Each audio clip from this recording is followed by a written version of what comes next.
This conference will now be recorded. Hi guys, my name is LaDonna Cavanis and I am instructor here at Ultimate Medical Academy. Today we're going to be going over medical terms. So when we think about medical terms is the language used throughout the healthcare industry. It's a language fluently spoken between physician, clinicians, insurance company. Medical terminology is used to describe procedures, condition, and services. Okay, medical terminology at a glance. Studying medical terminology is like learning a whole new language. Basic rules for building terms will help both build and translate many different words. You must be able to put words together or build words from their parts, like piecing together a puzzle. Understanding medical terms. It is impossible to memorize all the thousands of different medical terms. But what you can do is you can distinguish what a medical term means by breaking that medical term down. The basic word parts to do this would be prefixes, suffixes, word roots, and combining vowels. Your word root is basically your foundation or the meaning of the term. Your prefixes come at the beginning, your suffixes, they modify the word and they come at the end, and your combining vowel actually connects other word parts. So let's dive right into it. The prefix appears at the beginning of the medical term. When included, a prefix usually indicates a location, direction, type, quality, or quantity. When we talk about word root, it gives the term its essential meaning. Nearly all medical terms contain at least one word root. When a prefix is absent, the term begins with that word root. Let's take a look at suffixes. The suffix appears at the end of the term and may include special tests, procedures, functions, disorders, or status. Let's take a look at the combining vowel. A combining vowel, usually the O, may be added between a word part to aid in pronunciation. And let's take a look at the combining form. A combining form is simply the word part and a combining vowel with a combining vowel added to the end. An example of this would be GASTR. When we add the combining vowel O, we get gastro. Okay, so I provided an example here for you. So again, the word part is essentially the foundation for the term. And here we're talking about cardi. Cardi means heart. Or here's another example, slice. It means to cut into. Okay, all right, let's move right along here. All right, continuing to talk about word parts. Um, and medical terms may have one or more word parts, so keep that in mind. Here's an example.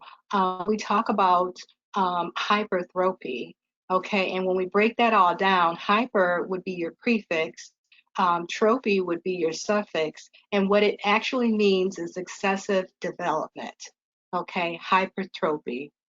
All right. When we take a look at the medical term osteoarthritis, so let's break that down, right? So oste is your prefix, O is your combining vowel, ARTH is your combining form, and itis is your suffix. Combining vowel. It is possible to pronounce long terms by using an O. So when we think about this, combining two words together, we want to make sure we're adding that combining vowel, again, which is the O. Here's a combining vowel rule. Okay, and if the suffix begins with a vowel, do not use a combining vowel.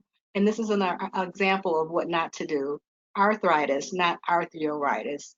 If the suffix begins with a consonant, use a combining vowel. And here I've actually provided an example of that. Okay, combining vowel is typically kept between the word part. Okay, even if the second word part begins with a vowel. And here's an example of that. So this is what it should read like gastroenteritis, and it should not read this way without the combining vowel. Combining forms. So again, combining forms are your word root in addition to a combining vowel. Okay, examples would be cardi, arthro, and gastro. The O is your combining vowel. Here's a list of some common combining forms. Adeno, which equals gland, carcino, cancer, cardio, which equals heart, chemical, cysto, cut into, dermato, skin, entero, small intestines, and gastro, which refers to the stomach. Let's talk a little bit about prefixes now. Prefixes are added at the beginning of a term.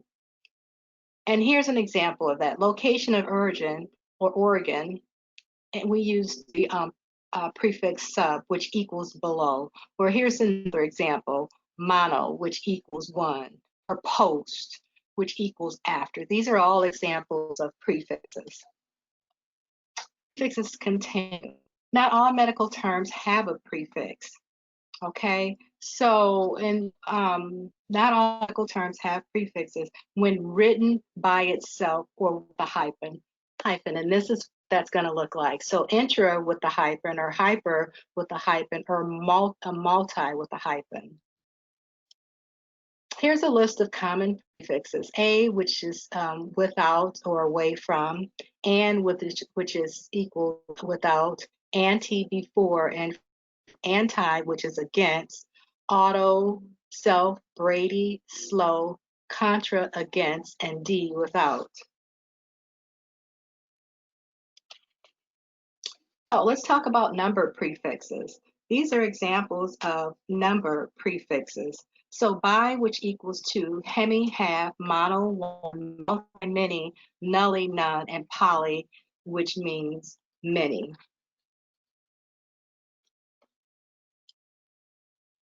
Suffixes are attached to the end of a term. And I've actually provided a couple examples of this. So when we talk about algia, that equals pain, which equals condition, or itis, which is inflammation, which represents disease, or ectomy, which is surgically removal. We're talking about a procedure when we are using ectomy. All medical terms must have a suffix.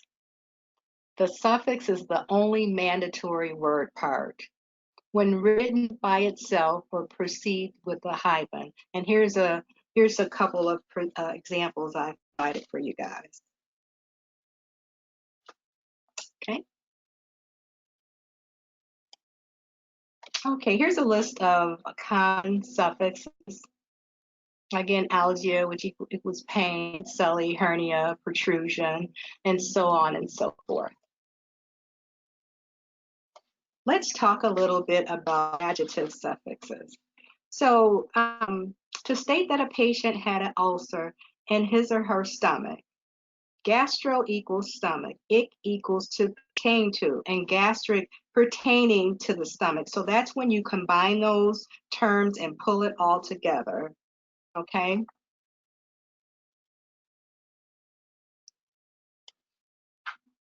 Here's a list of some commonly used adjective suffixes.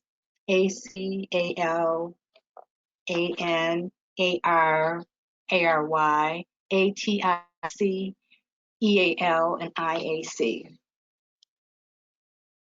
All right, here's a list of some surgical suffixes. So when we talk about centesis, what that means is puncture to withdraw fluid. Ectomy, again, means surgical removal. Ostomy is surgically creation of an opening. Otomy means cutting into. Pexy is surgical fixation. Plasty is surgical repair. And roughy is suture. All right, here's an example or some examples of some procedural suffixes. All right, so when we talk about a gram record, that's referring to a picture, or graph, instrument for recording, or graphy, it's the process of recording. Meter, okay, an instrument for measuring. Metry, process of measuring. Scop, instrument for viewing, and scopy, process of visually examining something. Word building, putting together several parts to form a variety of terms to convey the necessary information, begins with knowing the meaning of the various word parts in order to select the correct ones. Also remember the rules regarding the location of each of these parts. So word building examples. So when we talk about hypo, that equals below or under. When we refer to dermal, it's meaning of the skin. I see ick is meaning, it means pertaining to. Combine to form the term hypodermic. Do you see that, guys? So here's hypodermal ick, hypodermic, meaning pertaining to under the skin. Interpreting medical terms. Okay, so in order to be able to interpret medical terms, keep in mind, guys, we need to be able to break those medical terms down. Okay, all right. Pronunciation. So let's talk a little bit about that. While differ according to place or birth or education, when in doubt, ask for spelling. New terms in the book are introduced in boldface and hyphonic spelling in parentheses. Stress symbols will be capital letters. Okay, and here's an example, pericarditis. So let's break that down, okay, so that we can better be able to pronunciate it. So here is how that's broken down from a pronunciation standpoint. All right, spelling. There's only one correct way to spell each medical term. Changing one letter can change the meaning of the word. For example, so let's talk a little bit about, these are related to, well, this particular scenario is related to anatomical position. So we talk about adduction, which is moving away, versus adduction means moving toward. So these are examples of words that may seem a little similar, but they're really different. Ilium, which means small intestines, versus ilium, which equals the hip bone. Okay, same sound spelled differently. And I've provided a couple examples. So here's psychiatry, PSY. Here's cytology, CY. So that these have the same sound, but they're spelled a little different. And here's another example, dysphagia, and dislocation. I'm sorry, dyspepsia. All right, so abbreviations are commonly used to save time. Sometimes they can be a little confusing, so just make sure you're utilizing the abbreviations that are recommended at your particular organization. I've provided a list here of commonly used abbreviations in medicine.